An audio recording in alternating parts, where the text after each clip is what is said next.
So Dragon's Dogma 2 is releasing soon, and that is on the 22nd of March. I'm quite excited, everyone else at Realm Space is excited, and I bet you are too, so that's just great news. If you haven't already seen, and I don't know how you haven't seen this, because it's like everywhere right now, my Twitter timeline is just full of different characters that people have been making from Dragon's Dogma 2, because they released the character creator and storage early by 2 weeks. So on the 22nd of March, you can already have your character made and also your main pawn, and you can just jump straight in the game and start playing because you've already had 2 weeks to build your character. This is fantastic because, you know, you get to see what the game's going to look like, you get to see what your character's going to look like, you can already have fun with the weird characters you can create, and when I say weird, I genuinely mean weird. But yes, go and give that a download. It's available on consoles, on any platform, on Steam, whatever you play on. Go and download it, go make a character, it's going to be a great time. Today, in this video, we're going to be talking about which edition of Dragon's Dogma 2 you should actually purchase. Since there's only 2 of them, there's no collector's edition, which is kind of sad. I know a lot of people like myself, with a bit of extra money, would have liked to have bought that, but here we are. We're supporting the developers by still buying the normal edition, so who cares? We're going to have fun. The game's looking great. All the previews have been fantastic, so we're going to jump into that. So we're going to start off this video with the standard edition. It's pretty simple. You get the base game and nothing else. Unless you pre-order, of course, at that point you get the Superior Weapons Quartet. Now we'll talk about what's actually in the Superior Weapons Quartet a little bit later in this video, so don't worry, we will come back to that. Then we're going to move on to the Deluxe Edition, and that comes with the base game exactly like the Standard Edition does. Except this time, you get 2 pre-order bonuses if you pre-order it. You get the Superior Weapons Quartet, which we've already mentioned, but you also get the Ring of Assurance. Now this is pretty cool because it's a ring, it has magical effects. We don't know what they are, but we'll talk about that again shortly in the future. Then you get the Explorer's Camping Kit. Now this is pretty interesting because different camping kits have different effects, like being able to reduce the chance of you getting attacked by wild animals as you sleep, or raiders and such, so it's quite cool to see them actually give you a kind of like a boost from the starting one. Obviously, I think this will get replaced later down the line, but that's just assumptions. You also get 1,500 Rift Crystals, which are used for different services in-game. Most people see this and kind of think, oh, premium currency. I believe you might be able to actually buy these, but it's just going to help you progress a bit further through the game a lot faster, which I know, very stupid in a single-player game. I hate when developers do this, but the game's still going to be fun. It's optional. You don't have to do it. If somebody else wants to rush through the game because they don't have that much time, that's on them. Let them have fun. You just enjoy the game how you want to enjoy it. So don't buy the Rift Crystals if you don't want, but you will get some if you get the Deluxe Edition of the game, which is still pretty neat. Then you get the Dragon's Dogma Music and Sound Collection. Now this is actually a way to change the sounds in the current game for Dragon's Dogma 2 back to the original sounds from the first game. Now this is a huge thing for those of you who are such nostalgic fans of Dragon's Dogma 1, and I know there are so many of you out there.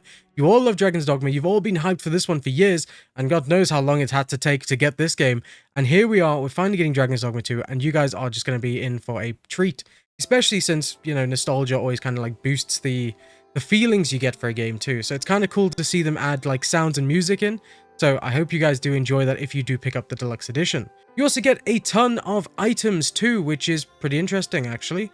First of all, you'll get a Wake Stone, which helps you resurrect yourself if you die, or just one of your allies. This is pretty cool because they've got a weird thing where NPCs in the game, once an NPC dies, the NPC's gone. So being able to resurrect yourself and allies is a huge bonus to have that item straight from the get-go. I do want to say quickly that I think most of the items I'm about to mention will be able to like just find in game, so don't worry, you're not going to miss out if you don't buy the Deluxe Edition. But again, we'll talk about that a bit later on in the video because we'll talk about value. So then you get the Art of Metamorphosis. Now this is pretty cool. It's your usual transmog item that you find in other MMOs. I say other MMOs, this isn't an MMO, but you find it in MMOs, you know, the item that lets you change your appearance or change your appearance of another character once, basically. I believe you'll probably be able to get these in-game just by playing. Usually they're quite special in games like MMOs, but obviously this one's a single-player game, so making it locked to like a one-time like item that you can only get by the Deluxe Edition just seems a little bit strange to me, so I do think we'll be able to get these in-game somewhere if you could just have to buy it with like a lot of Rift currencies or whatever. Then we have the Harpy Snare Smoke Beacons. Now this is pretty cool because there's obviously harpies in-game. You can see them in the trailers, you can see all sorts of different creatures. So what this Smoke Beacon does, it lets you throw down a smoke pellet essentially, and it will create a area where harpies will be attracted to. So the harpies will come over to you and you can either fight them or use them to actually advance higher up into the world. What I mean is technically it's flying, but also not flying. You'll like shoot straight up, so it helps you climb cliffs pretty easily. And I think that's quite cool. I believe we have seen that actually in the trailers, so that's awesome. We also get the Ambivalent Rift Incense 2, which is quite difficult to say. I think it just took me about 4 tries in the video right now. But it changes your main pawn's inclination to a random one. So it's like a one-time use thing. You get another one, you can just change it. It's always going to be random though, so, you know, be aware if you don't get the one you want or need for your main pawn, you're going to need quite a few of these items to just keep re-rolling your characters. Then we get the Heartfelt Pendant, and I quite like this because what it does is you give it to a character, and then you and that character start to build a stronger bond. And I think that's quite cool because you're going to obviously have a lot of characters you're attached to. You have your main pawn, for example, and then you've got your other 2 like allies or whoever else is in your party. And if you want to like build up a relationship with those characters, having an item like this just from the deluxe editions from the get-go is such a nice and quick way to start like grinding towards that, because sometimes these things in games are a grind. I don't know if that's the case with Dragon's Dogma 2, it's just me guessing, but it's nice to have an item that lets you do that a bit quicker. Then you get a makeshift jail key. Now, I've seen this item like quite a lot in games. It's a one-time use, you know, unlock a jail cell somewhere and that's it, the key breaks. It's crap to get in a deluxe edition, I'm not gonna lie. I mean, some of you might like it. It would be like having a lockpick, essentially, for any door, except this one works on jail cells. It's not that good. Okay, we're going to go back to the pre-order bonuses for a second here, and the Superior Weapons Quartet, that's actually 4 different types of weapons. So you're going to get a staff, a sword and shield, a bow, and daggers as well. So you get the 4 different weapon types there. You can obviously, they're going to be better than whatever you start out with, depending on your invocation. And then you just go in and you just upgrade your weapon straight from the start. Obviously, these will be replaced later down the line, so it gives you that tiny boost at the start of the game, like most games that do that give you a weapon pack. Nothing unusual here, nothing crazy, nothing mind-blowing. It is what it is. And then you've got the Ring of Assurance. Now, this one is the interesting one because I can't find an actual description of this or what it does. But I have checked out Reddit, and people on Reddit assume that based on the name, it will actually end up saving your life at like 1 HP instead of you taking a killing blow that should have killed you. So if that's the case, that's also very nice to have, especially as a pre-order bonus just for the deluxe edition. It kind of sucks that it's a pre-order bonus though. It'd be nice if it was like a part of the deluxe edition normally, just because it feels so much better than the jail key. And putting it as a pre-order bonus for the deluxe but not the standard one seems a bit...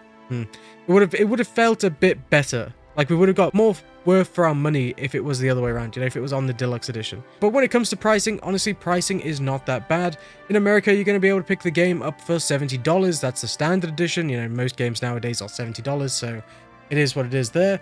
The deluxe edition is actually $80, which again is not that bad. $80, it's $10 more than standard. You get, obviously, again...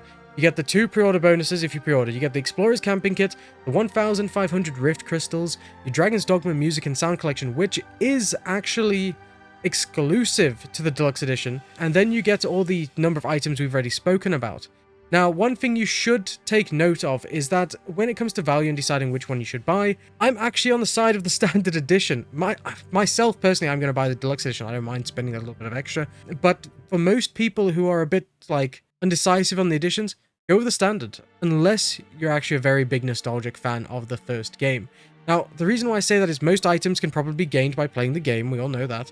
Items like the Explorer's Camping Gear is most likely going to get replaced, and it's just items that give you quicker progression. There's nothing special about the Deluxe Edition at all, except for the Dragon's Dogma Music, Sound, and Collection Kit, which we've already mentioned because, you know, you can swap the sounds out, and it's mainly for people who are nostalgic as a way to say thank you to the fans for supporting the game and the previous one. Now, I just also want to throw out that we do have a cool Discord server where we're trying to build up a really cool community of awesome people who love games like Dragon's Dogma and any other game that we cover on the channel. So if you feel like you fit that, then come and chat with us, come and play some games, come and hang out, participate in the events that we do weekly, and just come and have a good time. It'd be great to see some of you in there and just have a chat. And also let me know what edition of Dragon's Dogma 2 you're picking up in the comments below. It'd be awesome to see what you guys as a community are leaning towards. It's the standard or deluxe. I would love to know. And thank you so much for watching this very quick video, and I'll see you again in the future. Peace.